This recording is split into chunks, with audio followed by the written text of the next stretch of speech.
আসসালামু আলাইকুম, welcome back to my channel. Sharmin বলছি বিথিরোজ থেকে।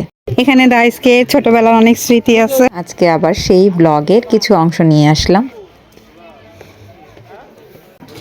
আগে এই কালারগুলো ছিল না, এখন আমার নতুন করে কালার করছে, খুব সুন্দর লাগছে দেখতে। আমরা এরপরে এখানে চলে এসেছিলাম ব্রিজ পার হয়ে। এই জায়গাটা এত সুন্দর বলার মতো না, চারিদিকে অনেক সবুজ আর এই সাইডটাতে অনেক সুন্দর লাগে, যার কারণে সবাই মিলে একসাথে একটু ছবি তুলে নিলাম। আমাকে বারবার ডাকছিল ছবি তোলার জন্য, এর জন্য আমি একটু দাঁড়ালাম ছবি তোলার জন্য। ওদিকে আমার হাজব্যান্ডের মোবাইল স্টোরেজ শেষ হয়ে গেছে, সেটাই ঠিক করছিল বসে বসে। এই হার্টমার্ক জায়গাটার মধ্যে আমার ছেলের কিছু ভিডিও, কিছু ছবি ছিল, কিন্তু ছবি আর ভিডিওগুলো হারিয়ে গিয়েছে। থাকলে কত ভালো হতো, দুটো একসাথে ছবিগুলো দেওয়া যেত। কিন্তু এখন কালারফুল হওয়াতে অনেক সুন্দর লাগছে, আগে এতটা কালার ছিল না।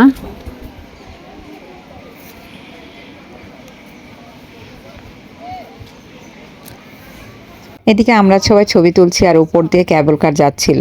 তো ইমিকো দেখে একটু ভয় পেয়ে গিয়েছিল। আমরাও ক্যাবল কারে উঠবো, এই জন্য চলে যাচ্ছিলাম এখান থেকে।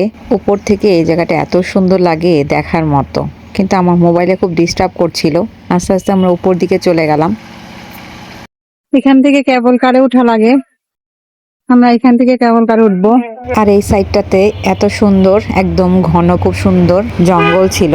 এই সাইডটাতে সবাই বসে একটু রেস্ট নেয়, যেহেতু সিঁড়িগুলো খুব উঁচু উঁচু, আসতে খুব কষ্ট হয়, যার কারণে উপরের দিকে উঠতে গেলে অনেক সময় অনেকে রেস্ট নেওয়ার জন্য বসে এখানে। তারপর আরেকটি ক্যাবেল কার চলে আসলো, আর আমার হাজব্যান্ডও আমাদের সবাইকে ডাকছিল ক্যাবেল কারে ওঠার জন্য। এখন আবার যাওয়া যাবে।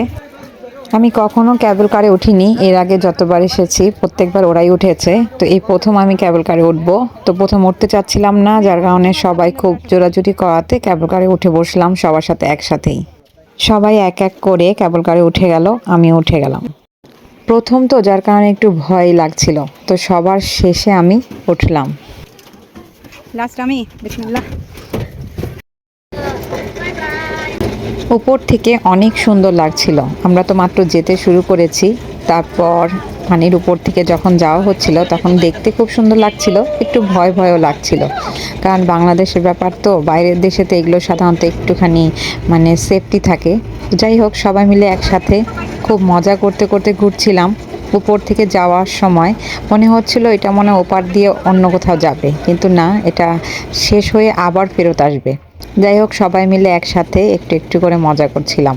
বাইরের সিনারিটা এত সুন্দর লাগছিল উপর থেকে, আসলে ভিডিওতে বোঝানো যাচ্ছে না যে ওই জায়গাটা এত সুন্দর আর ওই পরিবেশটা এত সুন্দর। তারপর আমরা সবাই মিলে ফিরে আসলাম।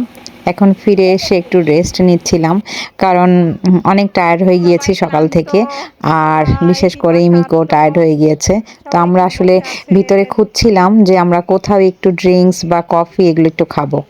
তো এরপর দেখতে পারলাম যে ব্রিজ পার হয়ে ওপারে একটি ছোট্ট একটি দোকানের মতো আছে। তো ওইখানে কনফেকশনারি মতো সব কিছু পাওয়া যায়, কফি।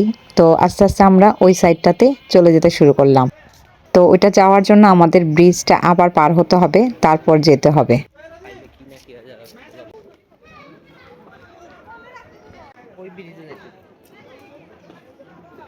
ব্রিজ থেকে যাওয়ার সময় আমি এই পাশ থেকে আমার হাজবেন্ডকে দেখাচ্ছিলাম যে ওই শপটা কোথায়। আস্তে আস্তে আমরা সবাই ওদিকেই চলে যাচ্ছিলাম, কিন্তু এখানে এত সাউন্ড হচ্ছিল, এত জোরে গানের সাউন্ড হচ্ছিল। তো আমরা এখানে এসে অপেক্ষা করছিলাম, কারণ আমার হাজবেন্ড পিছনে পড়ে গিয়েছিল। তারপর সে আস্তে আস্তে সামনের দিকে চলে আসলো। এই সেই মেঘলা পর্যটনের নিজস্ব যেটা দোকান, এখানে সব কিছু পাওয়া যায়, চা, কফি, তারপর বলতে গেলে পুরো একটা কনফেকশনারি। এখানে সব কিছু পাওয়া যায়। আমরা সবাই মিলে এখানে বসলাম, তারপর সবাই মিলে এখানে এসে চা কফি খাচ্ছিল, আর এই পাশ থেকে এত সুন্দর মনোরম দৃশ্যগুলো দেখা যাচ্ছিল। তো সবাই এখানে বসে বসে চা কফি অর্ডার দেয়, এবং আমরাও অর্ডার দিয়ে যার যেটা পছন্দ খাচ্ছিল। আর এই পাশটাতে হাঁসগুলো এত সুন্দর করে যাচ্ছিল আর জোরে জোরে ডাকছিল। তো বাচ্চারা সবাই খাওয়া দাওয়া করছিল আর পাশেই দেখছিল এই হাঁসের এত সুন্দর দৃশ্য। আমার কাছে তো অনেক ভালো লাগছিল, কারণ হাঁসগুলো জোরে জোরে ডাকছিল, সুন্দর লাগছিল। এরপর আমরা এখান থেকে আস্তে আস্তে আরেকটা জায়গায় চলে যাচ্ছিলাম। তো সেটার ব্লগ নিয়ে আবার আসবো। আজকে এ পর্যন্তই। খোদা হাফেজ, আসসালামু আলাইকুম।